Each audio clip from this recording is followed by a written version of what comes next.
aos poucos, na medida que nós vamos estudando a natureza humana, nós vamos descobrindo as causas geradoras dos mais variados problemas. E vamos descobrindo também que é possível resolver grande parte deles, se não todos.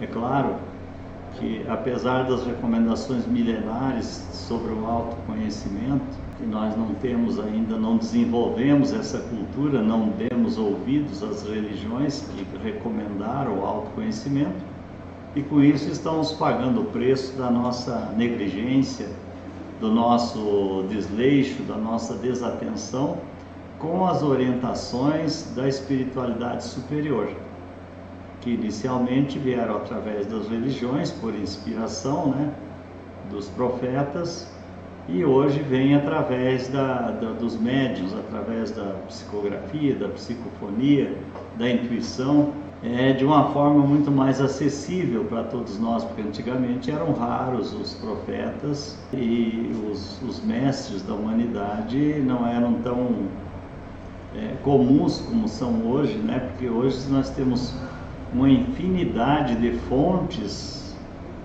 de inspiração divina, de orientações sobre conduta, sobre autoconhecimento, sobre a nossa natureza, sobre as leis divinas, de forma que tudo ficou muito mais compreensível, muito mais fácil, muito mais ao alcance da nossa mão. E este livro traz então algumas pelo tamanho do livro, dá para saber que são algumas lições e algumas orientações sobre condutas. É um livro de quase 300 páginas, então mostrando as causas dos nossos problemas. Então, para começar, ele diz o seguinte: posto de lado, isso é uma orientação do Livro dos Espíritos, é a questão 895 do Livro dos Espíritos. Posto de lado os defeitos e os vícios, acerca dos quais ninguém se pode equivocar, qual o sinal mais característico da imperfeição? É uma pergunta que ficou aqui neste livro, no Livro dos Espíritos. Foi extraído do Livro dos Espíritos só a pergunta e não a resposta. Então a irmã Dufour vai respondendo essas questões, esclarecendo-as, de forma que nós podemos tirar lições muito mais práticas, muito mais preciosas, muito mais esclarecedoras e compreensíveis. Então diz ela que a Terra é uma escola que reúne alunos com notas e lições similares em estágios dolorosos de provas e expiações. Vocês lembram, aqueles que têm o hábito de rezar, que aprenderam a Salve Rainha, que hoje parece-me que quase não se ensina mais isso, mas antigamente se ensinava, toda noite a gente rezava algumas orações, a Salve Rainha era uma delas, e a Salve Rainha fala deste vale de lágrimas. Então a Terra já era interpretada ou entendida como um vale de lágrimas. Ela é uma prece construída pela Igreja Católica, e o catolicismo traz a cultura do sofrimento, tanto que se tem o hábito de dizer que para se ver Deus tem que sofrer. Isso é uma cultura católica, porque outras culturas não ensinam isso, e explicam as razões do sofrimento, mas não que sofrer é uma bênção divina. Tanto que a maioria das pessoas que sofrem muito se revoltam. Então, se fosse uma bênção divina, as pessoas não se revoltariam. E a gente vê muito mais católico revoltado do que outra coisa. Exatamente porque o católico traz no seu entendimento, na sua crença, que se vive apenas uma vez.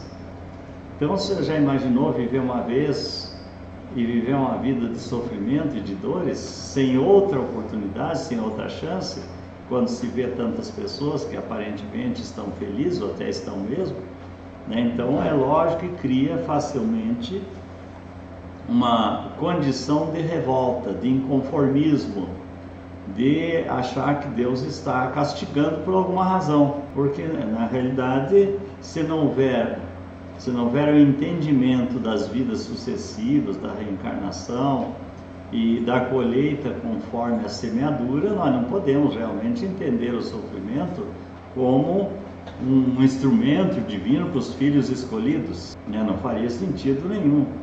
Então, a lei divina claramente diz que a semeadura é livre e a colheita é obrigatória, e sendo assim, então todas as nossas ações positivas ou negativas têm consequências. E essa consequência tanto pode ocorrer no momento atual como em momento futuro, na existência atual como nas existências futuras. Como, por exemplo, se na existência atual você, por desentendimento ou por maldade, tira a vida de alguém, tira o corpo de alguém, porque a vida você não tira, né? Ninguém pode matar a vida, ela é imortal, mas você mata o corpo de alguém, tira o corpo de alguém, você terá que devolver isso e provavelmente vai ocorrer numa encarnação futura. Muitas vezes já ocorre na mesma. E aí, como se entender com desafeto dentro de casa na forma de filho? É muito complicado isso. Quem tem pais com filhos problemas, com filhos agressivos, e às vezes os pais também não suportando os filhos, que é bastante comum, já sabem que está ocorrendo ali uma colheita resultante de uma semeadura anterior, né? Então, na medida em que nós vamos tomando consciência disso, vamos sabendo qual a razão daquilo e sabendo que se nós semeamos, teremos que colher, então é melhor fazer a colheita da melhor maneira possível, o mais rápido possível, para se livrar do problema. Então, não vai ser com brigas, com desentendimentos, com mais violência que vamos resolver o problema. Vai ser com a busca de compreensão, de entendimento ou de tratamento, se for o caso. E quando eu falo de tratamento, para esse tipo de coisa, o melhor tratamento que existe, além dos tratamentos psicológicos e alguns até medicamentosos, é o tratamento do psiquismo, para conversar com as personalidades do passado envolvidas na história e esclarecê-las e tentar convencê-las, né, doutrinar, que se diz, né, mas eu gosto da palavra esclarecimento e não de doutrinação, que a doutrinação faz a cabeça da pessoa e o esclarecimento, ao contrário, ilumina a pessoa, traz a compreensão e o entendimento. A doutrinação é quase uma imposição, é querer que o outro pense como eu penso. Então, quando a pessoa é esclarecida, ela passa então a ter uma reação diferenciada, geralmente muito mais amena, mais tranquila, e vai saber os motivos das irritações e das dificuldades e vai poder administrar aquilo ou trabalhar com aquilo de uma forma mais facilitada, de uma forma mais inteligente, pelo menos sabendo por que razão aquilo existe. Então, na continuação, a irmã Sidufo, que foi um dos espíritos que ajudou a construir a doutrina espírita, né, diz mais: as chagas evolutivas da alma são registros que o próprio espírito carrega como roteiro doloroso que impôs a si mesmo em função das suas escolhas. Todo o mal provocado ao próximo tem como efeito, dentro do próprio coração, uma lesão de infelizes proporções. Certa vez, em conversa com a mentora espiritual de Irmã Teresa, que é o Espírito Teresa d'Ávila, que é santa da Igreja Católica, a Irmã Teresa, eu perguntei para ela sobre a questões dos retardos mentais ou da síndrome de Down. Diz, como que o espírito pode escolher um negócio desse? Ela diz, escolhe sim, escolhe os aleijões, escolhe as doenças, escolhe as limitações. Como escolhe? Escolhe quando a pessoa pratica, quando a pessoa não pensa sobre o que faz e escolhe o mau caminho, o caminho do desequilíbrio, dos vícios, da desarmonia ou da violência, ela está traçando o seu destino futuro. Então ela escolheu sim duras provações para o futuro, porque é comum na hora que estamos de cabeça quente não pensarmos direito. Então é muito comum dizer que se dane o mundo, depois eu vejo o que fazer. Essa história do isso eu vejo depois sempre dá mau resultado, né? Nós temos isso até na política, né? Isso eu vejo depois, a economia eu vejo depois, é um resultado desastroso. Então, quando eu penso no meu futuro, eu vejo depois, eu tenho que pensar no meu futuro agora. Tanto é importante isso, que quando foi perguntado a Jesus qual era o talismã mais precioso que uma pessoa poderia ter, né, ele respondeu: é o minuto que passa, porque é neste minuto que eu resgato o meu passado e eu construo o meu futuro. Eu planejo e ajo construindo o meu futuro. Então, se as minhas ações do hoje, do agora, forem positivas, forem melhor pensadas, forem sensatas, forem inteligentes, sem dúvida nenhuma eu construo um futuro mais feliz, mais harmonioso, mais saudável e mais próspero, porque eu não estou mais semeando espinhos na minha própria estrada. Então, ao longo dos milênios, a rota do espírito está repleta de feridas nascidas da profunda teimosia em escolher e prestigiar as artimanhas do ego, como destaca o Livro dos Espíritos. O interesse pessoal é a maior imperfeição humana. Quando fala das artimanhas do ego, o que é o ego? Muitas vezes nós falamos de uma pessoa ou escutamos um comentário que aquela pessoa é alterada, é orgulhosa, que a pessoa tem muito ego.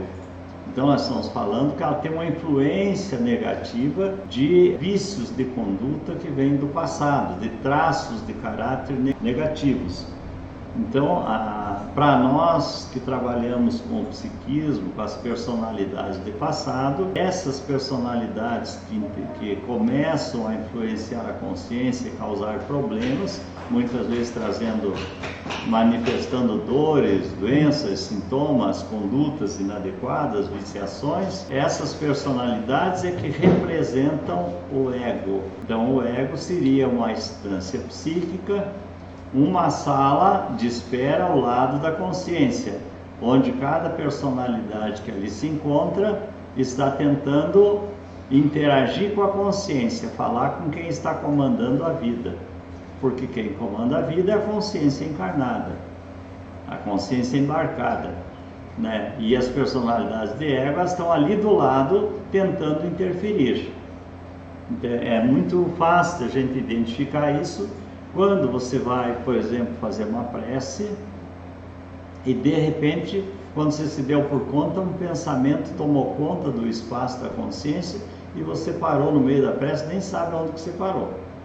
Isso é interferência de personalidades do ego, né? Ou você vai refletir, pensar numa coisa, ou está andando na rua para ir num lugar, depois você não sabe mais onde é que você ia, nem onde é que você está. Corre isso muitas vezes. Você saiu para comprar alguma coisa, não anotou, você esqueceu, não sabe mais. Quem interferiu? É a interferência de um pensamento, de uma onda mental, de uma informação mental que acessou a tua consciência e foi provinda de uma das personalidades múltiplas, personas, como nós chamamos, de ego, que acessou a consciência e interferiu, te tirou do rumo. Muitas pessoas que dirigem, muitas vezes sofrem acidentes em virtude disso. Tem uma distração, uma interferência de uma personalidade e a pessoa se perde, perde a consciência, não se dá conta mais do que está fazendo, ou se distrai quando vê está numa situação onde ele não pode mais conter o veículo que está dirigindo, porque não há mais tempo para aquilo, nem espaço. Então, o resultado desse trajeto ilusório, dessa caminhada evolutiva, que é um tanto ilusória, ficou profundamente gravado na vida mental, criando monstros morais em forma de hábitos enraizados, determinando verdadeira prisão vibratória, construída pela frequência e teor das experiências vividas.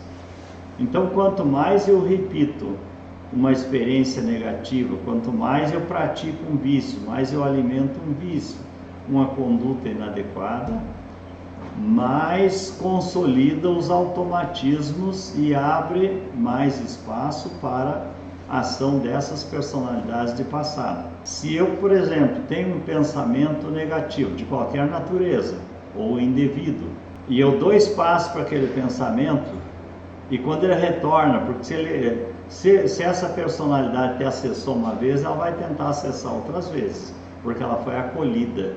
Então o que acontece? Ele vem e te acessa de novo e outra vez, e aí de repente ele toma conta e aí ele acessa toda hora, você já perde o controle da tua consciência.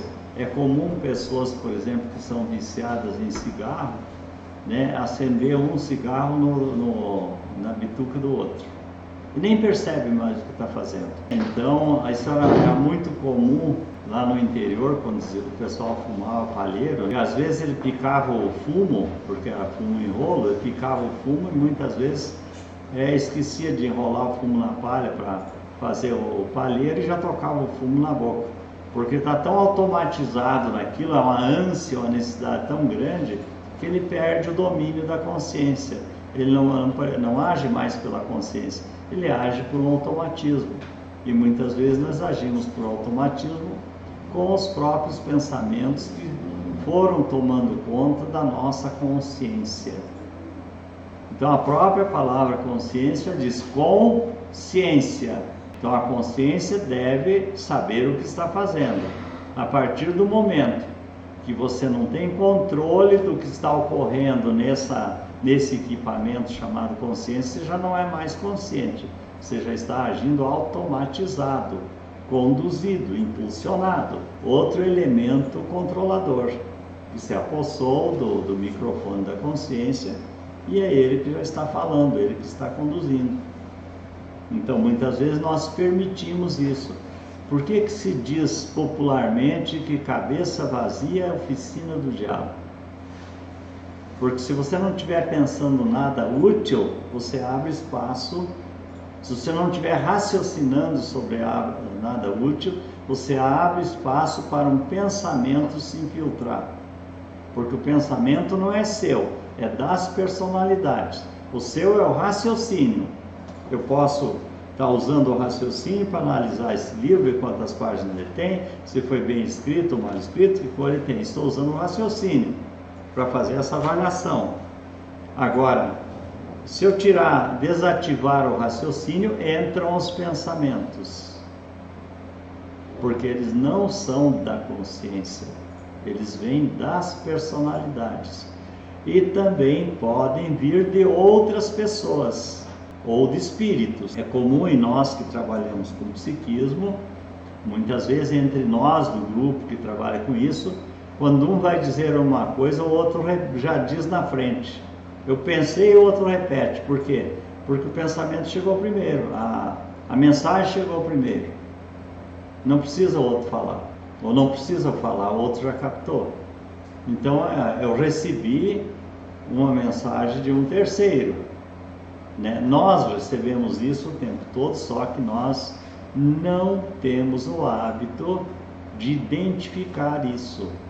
Então muitas vezes você começa um pensamento insistente ou um pensamento que não tem nada a ver contigo, te acessa a consciência e ele começa muitas vezes até a perturbar, ou perturba por um momento. Pode ser um pensamento de outra pessoa que está focalizando você.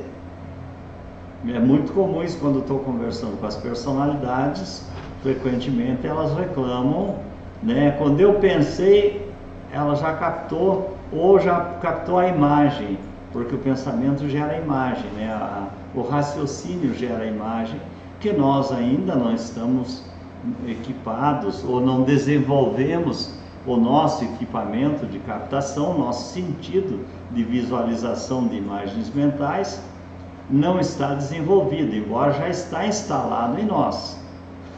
É muito comum quando você tem espíritos ou presenças, ou mesmo imagens de personalidades ou de projeções mentais dentro de casa, ou se chega num lugar, às vezes você tem a impressão pelo canto do olho que você viu alguém passar, ou viu um movimento, ou viu a imagem de alguém. É que a nossa lateral do olho, como ela não faz parte do foco principal, do foco de raciocínio, da atenção, ela é como se fosse uma área periférica, não é o centro da atenção, você capta a imagem de espíritos. Como a atenção está focada, eu vou captar as imagens no foco daquilo que é mais material, mais tridimensional, digamos assim, aquilo que é mais consistente. Mas eu percebo se passar um espírito pela lateral. Né? Agora, se eu for olhar de frente, eu não vejo mais. Porque esta visão é objetiva, a outra aqui é subjetiva. Tá? Então, quando eu capto pensamentos das pessoas, ou sentimento, ou das personalidades, ou elas captam o que eu estou pensando, estão usando uma ferramenta mental que é para nós ainda muito subjetiva, nós ainda não desenvolvemos, embora estamos na iminência de desenvolver, né? Que é mais um sentido. A ciência nos catalogou 5 sentidos, nós estamos perto de 12 sentidos. Esse é um deles. Então, na medida em que nós vamos avançando na escala evolutiva, nós vamos desenvolvendo outras percepções. Dizem os espíritos que nós conversamos, que são de outros planetas mais evoluídos, que dependendo do planeta pode ter lá 20, 30 sentidos que nós não temos sequer ideia do que sejam. Por exemplo, o André Luiz já dá a notícia de que lá no nosso lar e na cidade do Espírito Ramatiz, né, que é a cidade do Grande Coração, lá se tem a visão microscópica e telescópica. Então, se eu quiser ajustar a minha visão para me enxergar lá na Lua, de que se é pedra, se é terra que tem lá, o que tem lá, se é areia, eu ajusto a visão e eu vou enxergar perfeitamente o que tem lá. Ou lá no outro planeta, como é que é a constituição? Eu posso ajustar. Assim como, se eu quero ver se essa planilhazinha tem algum tipo de vírus aqui, que é microscópico, que precisa uma ampliação de 1000 vezes ou 5000 vezes, eu ajusto a minha visão e enxergo também. Então, são sentidos que vão além daquilo que nós temos hoje. Nós já percebemos que aqui mesmo na Terra tem pessoas que têm visão muito melhor que as outras. Nós sabemos que os gatos, os cães, as águias e outros animais têm visão aguçadíssima, coisa que nós não temos. Tem percepções muito aguçadas, tem audição muito aguçada. Os cães têm um olfato aguçadíssimo, coisa que nós ainda não temos. Então a gente vê que muitos animais vieram equipados com propriedades que nós no momento, por alguma razão, não temos. Então nós, na nossa caminhada evolutiva, como diz a irmã Sidufo, muitas vezes criamos monstros para nos aterrorizar, devido às nossas condutas irrefletidas, impensadas, que são prejudiciais aos outros. Então, diz o seguinte a irmã: adquiridos a preço da dor alheia, as aventuras e desvios, porque muitas vezes as aventuras e os desvios de conduta, os prazeres e as vantagens, são atalhos de fugas que dilaceram as fibras da sensibilidade e organizam prisões interiores em forma de dores emocionais. Uma das mais conhecidas na atualidade é a dor do abandono, a sensação do desamparo. É muito comum a gente ver como é que funciona isso, o mecanismo do castigo está instalado na própria consciência, porque como nós somos centelhas divinas, isso diz a Gênesis, que nós saímos de Deus, simples e ignorantes, né? Então estamos fazendo o aprendizado, ou adquirindo luz, que é confundido quando se acende vela para a gente que já desencarnou, acender vela porque ele precisa de luz. Não é a luz de vela que ele precisa, é a luz da orientação, da informação, do conhecimento, não é a luz de vela. Então, se nós temos mais luzes, nós compreendemos melhor as coisas e podemos agir de uma forma mais inteligente. Quando eu falo mais luz, não quer dizer que é luz da intelectualidade. Nós temos que ter a luz da espiritualidade, porque a luz da intelectualidade é o grande conhecimento. Tem muita gente que tem grandes conhecimentos, mas o aspecto moral e ético é zero. Usam esses grandes conhecimentos para roubar os outros, para sacanear, para prejudicar, para corrupção, para o prejuízo generalizado para as pessoas, para as nações. Pagarão muito caro por isso. Eles não sabem ainda disso, mas pagarão muito caro.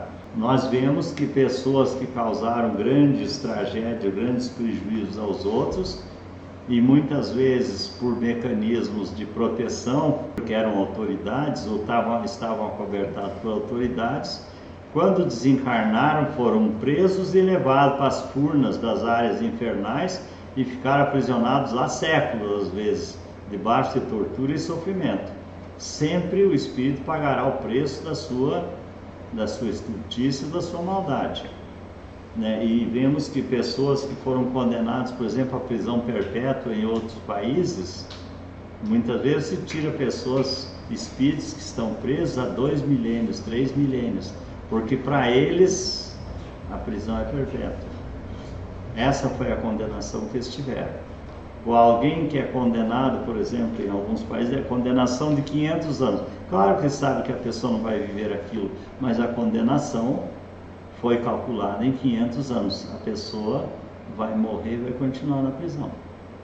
Só sai quando concluir os 500 anos. Por que nós normalmente não sabemos disso? Porque nós ainda não estudamos muito a realidade espiritual. E lógico, que não vamos saber se tem alguém que está preso numa prisão aí, que hoje está no astral, porque a prisão pode não existir mais, mas está lá aprisionado. Nós não vimos lá numa visita no Museu de Londres, eu passando perto de uma múmia, eu escutei o pedido dela, me tira daqui, que era uma moça, estava há 4.000 anos presa na múmia. Já imaginou ficar preso 4.000 anos numa coisa? Me tira daqui, socorro. Por que não saiu antes? Ou porque ninguém ouviu, porque ninguém acreditou, ou porque tinha que ficar todo aquele tempo. Eu passei pertinho e consegui ouvir, que não é comum isso, às vezes acontece, né? Eu vi perfeitamente a voz dela pedindo, me tira daqui. Mas ela não falou em português? Falou em português, porque o pensamento é universal. Então, o idioma é a comunicação materializada para determinados grupos ou regiões, né? Eu ouvi ela em português, era uma egípcia, mas eu escutei ela perfeitamente em português. Me tira daqui, depois nós trouxemos ela para a incorporação, para conversar, falou perfeitamente em português. Porque quem falou daí foi o médium. O médium traduziu o sentimento e o pensamento. Por isso que nós escutamos espíritos, independente de onde eles estejam ou que aparência tenha. Não importa se ele é um ET que veio com a aparência do extraterrestre, você vai conseguir se comunicar com ele perfeitamente. Porque a linguagem universal é pensamento, ou raciocínio, podemos dizer assim. Então você se comunica. Né? E aí nós começamos a perceber que a vida é muito mais do que nós possamos imaginar, vai muito além. E por isso a importância de nós desenvolvermos a consciência de aceitação da nossa realidade momentânea. Se você está submetido a uma prova agora, faça tudo o que você puder para sair dela, mas da forma correta, sem inconformismo. Se você não gosta da sua aparência, você pode melhorar, dar uma maquiada, faz alguma coisa, né? Dá um jeito nisso, mas sem o inconformismo. Faça uma luta saudável, de equilíbrio. Se você nasceu em um meio difícil, complicado, né? Tenta melhorar a sua vida sem o inconformismo, sem a revolta. Porque aí a lei divina te ampara e te ajuda a sair. A revolta, a rebeldia sempre leva a complicações maiores. O inconformismo leva a sofrimentos, a dores e complicações maiores. Então vamos aceitar o que a lei divina nos colocou e trabalhar para sair daquela situação se ela não te agrada, sem inconformismo, sem atormentação, sem rebeldia.